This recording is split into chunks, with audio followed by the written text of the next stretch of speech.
ഇത് സൗദം കിച്ചൻ്റെ അവിൽ കൊണ്ടൊരു അലുവ. നല്ല സോഫ്റ്റും ടേസ്റ്റും ഉള്ള അലുവ. എല്ലാവർക്കും നമസ്കാരം. ഇന്നത്തെ സ്പെഷ്യൽ അവിൽ കൊണ്ട് അലുവ ഉണ്ടാക്കാനാണ്. അതിന് കുറച്ച് അവിൽ 250 ഗ്രാമുണ്ട്.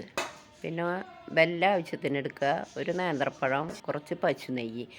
അവിൽ ആദ്യം വറുത്തെടുക്കണം. അത് എണ്ണയൊന്നും ഇല്ലാണ്ട് വറക്കണം.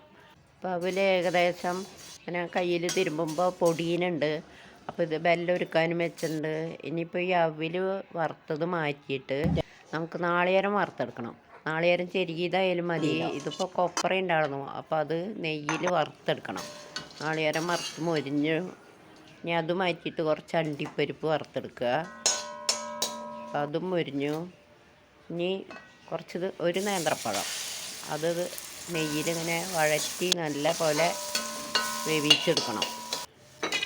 ഇനിയിപ്പോൾ ഈ അവിൽ വറുത്തെടുത്തത് മിക്സിയിലൊന്ന് പൊടിച്ചെടുക്കുക.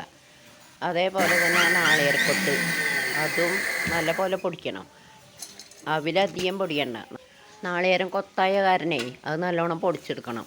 അതുപോലെ തന്നെ അണ്ടിപ്പരിപ്പൊന്ന് നല്ല പൊടിയാക്കണ്ട, ഒന്ന് നുറുന്നാക്കിയെടുക്കുക. അപ്പോഴത് വെളുത്തിങ്ങനെ കെടുക്കുള്ളൂ. അപ്പോൾ എല്ലാം കൂടി പൊടിച്ചു, വേറെ വേറെ പൊടിച്ചെടുത്തേ. ആ പഴം ഒന്ന് മിക്സിയിലടിച്ചെടുത്തു.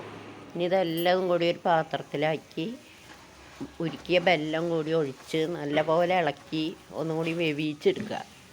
ഒരുവിധം കട്ടയായത്. ഇപ്പോൾ വെള്ളമൊക്കെ വലിഞ്ഞ് കിട്ടി. ഇനിയിപ്പോൾ നമ്മൾ ആ പൊടിച്ചെടുത്ത അണ്ടിപ്പരിപ്പ് അത് ഇതിൽ വിതറി കൊടുക്കുക. അപ്പോൾ നല്ലോണം പൊടിച്ച് കഴിഞ്ഞാൽ അതിങ്ങനെ കാണില്ല. ഇതിപ്പോൾ ഇങ്ങനെ വെളുത്ത് ഒരേ ഇതായിട്ട് കിടക്കണ കാണുമ്പോൾ നല്ല ഭംഗിയുണ്ടാവും. ഇനിയിപ്പോൾ ഇതിൻ്റെ കൂടെ ഏലക്കായ പൊടിച്ചതുണ്ട്, അത് കുറച്ച് വിതറി കൊടുക്കുക. ഇനി നല്ലപോലെ മിക്സാക്കുക. അപ്പോൾ നല്ല മിക്സായി. ഇനി അലുവേര പോലെ നമുക്കൊരു പാത്രത്തിലാക്കി പരത്തിയെടുക്കാം.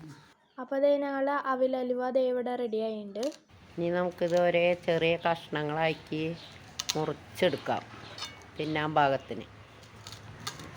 നല്ല ടൈറ്റായിട്ടുണ്ട്. ഇനി ലൂസാക്കി എടുക്കണവർക്ക് ലൂസാക്കി എടുക്കാം. ഇത് അലുവ തിന്നണ അതേ ഒരു മുറുക്കത്തിലെടുത്തേക്കണ്. നല്ല സോഫ്റ്റും ഉണ്ട്, നല്ല ടേസ്റ്റും ഉണ്ട്. ഞാനിത് മുന്നേ ഉണ്ടാക്കിയിട്ടുണ്ട്. ഇതിലിപ്പോൾ പശു നെയ്യ് മാത്രമേ ചേർത്തിട്ടുള്ളൂ. പിന്നെ ഈ അണ്ടിപ്പരിപ്പിന് പകരം വെളുത്ത എള്ള് വേണമെങ്കിൽ ചേർക്കാം. ഇത് ഉണ്ടാക്കാത്തവരുണ്ടെങ്കിൽ ഒന്ന് ട്രൈ ചെയ്ത് നോക്കുക. ഓക്കേ.